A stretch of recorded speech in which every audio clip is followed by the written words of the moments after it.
Obviously, like, my biggest concern is if she's gonna be able to eat or not.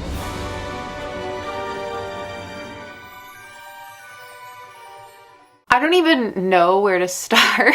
What? So just a little catch up. BonBon is a Carabina versicolor. I've had her for about 7-8 years now. I've raised her since she was a sling. About a week ago, we rehoused her into a larger enclosure and we did like a little bit of redecorating because I felt like she was acting kind of weird and I couldn't figure out why, but she had been refusing meals. She wasn't webbing or active at all anymore. And it was pre-molt behavior, but the problem is that she had molted not long ago. Like, she wasn't due for a molt. In fact, I don't even know if she ever really ate after the molt that she had recently. Sorry if you hear the tweeting.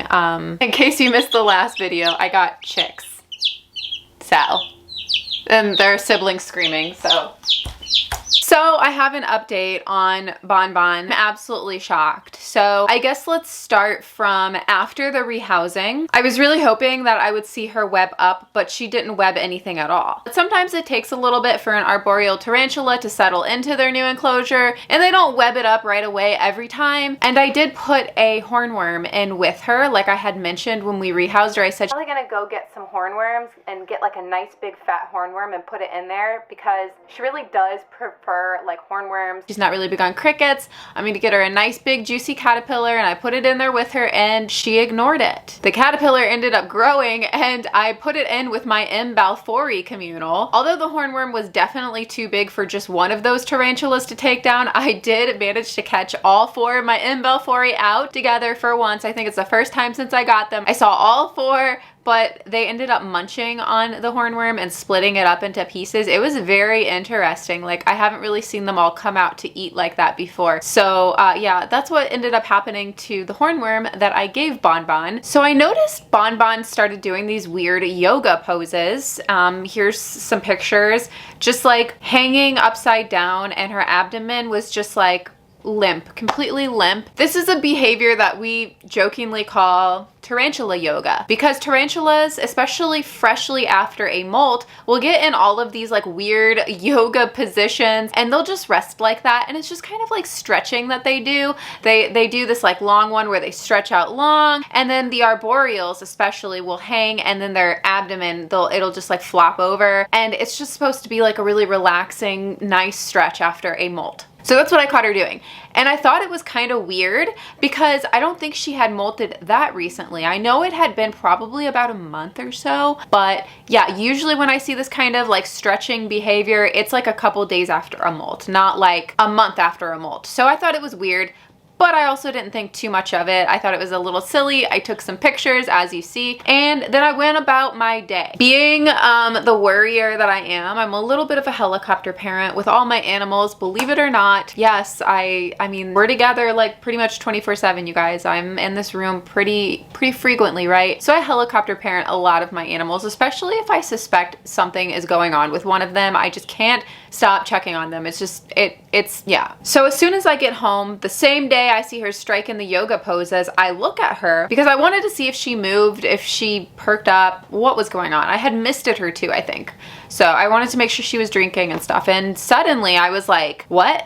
What happened? Like, she was gone. I mean, she wasn't gone. Her skin was there, but she was just absolutely disappeared. And there was a molt. So she literally molted. She didn't put down a molt mat. She didn't web the enclosure, not one bit. She just dug her claws into a branch and molted. And this is a behavior that I have never seen from a tarantula. This is like huntsman behavior. This is like praying mantis behavior. This is whip scorpion behavior. This is not tarantula behavior. Yeah, that's not good.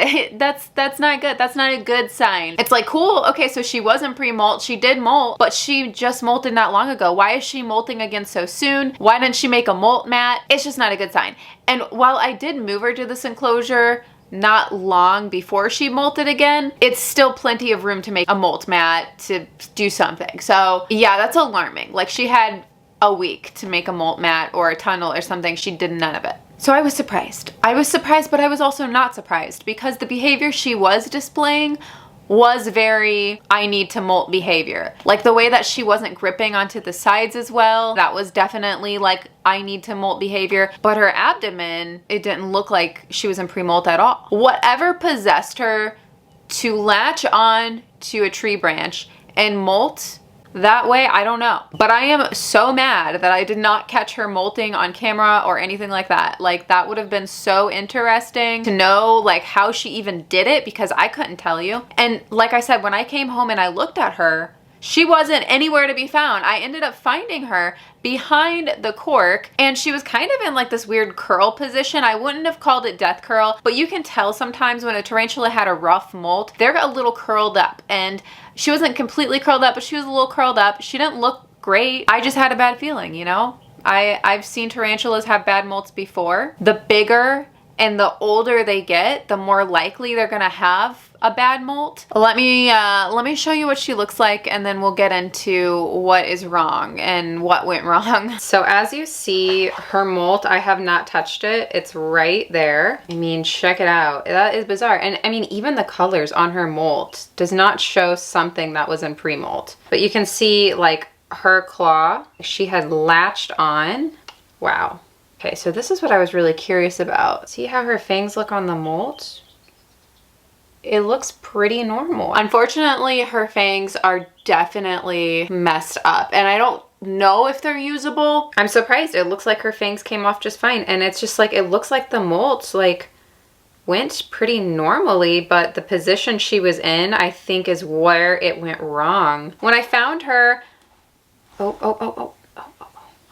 wow, like her color is insane. Like, can you guys, oh my God, look at her color. Absolutely beautiful. Like, oh my God, like I've never seen her look prettier. Like this color. Oh, and you'll notice we have some webbing. Where was this energy like a week ago? I don't know, couldn't tell you, but now we have webbing. But I want to show you her fangs. Here's what they looked like immediately after she molted, and it became very clear to me that there was an issue with her chelicerae and her fangs during the molt. And what I'm guessing is the pressure of her mouth as she was molting deformed the fangs. It scrunched them up. It made them to where they didn't come out right. She was probably like putting lots of pressure on that area as she, you know, pulled everything out, and for some time, for so long that it ended up crushing them and making them hopefully not completely unusable, but you can definitely tell that one of them is not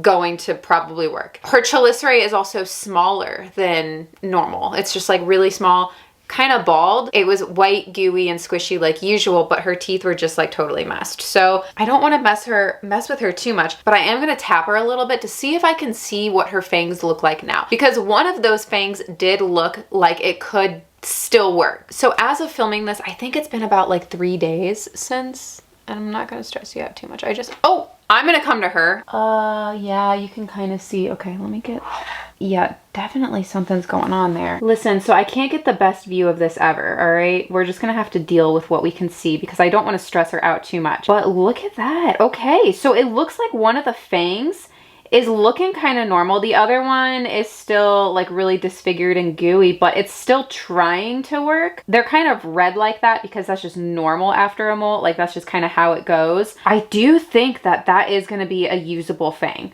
I do think that at least one of them will work, which is so amazing if it does. This is definitely looking better than I thought when she had first molted. So that is what her fangs look like. It's very bizarre, but I do believe she will still be able to eat, which is like the biggest thing. Obviously, like my biggest concern is if she's going to be able to eat or not. She's probably going to need some kind of accommodation, but I will say this is definitely promising behavior because the webbing is like really, really good. Okay, yeah, you can definitely tell something's up for sure. I am gonna try to feed her. My next feeding video, which should be in about a week or two, I'll film it and we can see if she actually eats. Now, if she does not kill the prey herself, if she cannot kill the prey herself, then that's when I would step in to assist her. So even if a tarantula has no fangs, you can still feed them. They can still eat. Although the venom helps them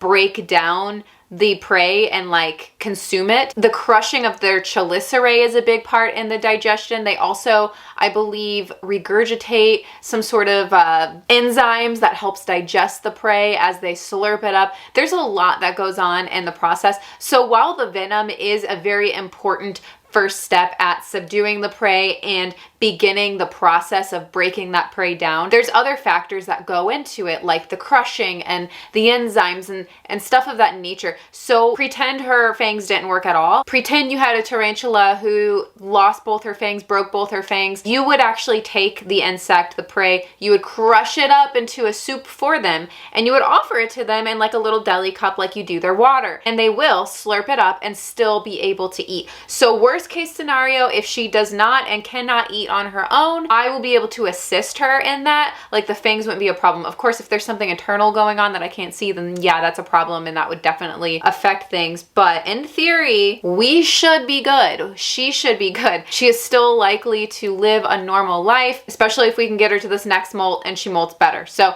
fingers crossed. I wanted to give you guys an update because I actually was getting questions on how she's doing, and then suddenly I see this and this all happens and I was like, oh my gosh, like I need to tell you guys immediately. And like I said, next feeding video I do, we will feed her and see if she can eat, and we'll do it together. So you guys will know when I know. Anyway, like this video if you enjoyed, subscribe if you're not, and you want to be. Don't forget I have an Instagram to use probably way too much. It's at Tarantula.Kat. You can go follow me there. I also have a website, tarantulakat.com. Check it out. I will see you guys soon. Let's get into our members picks.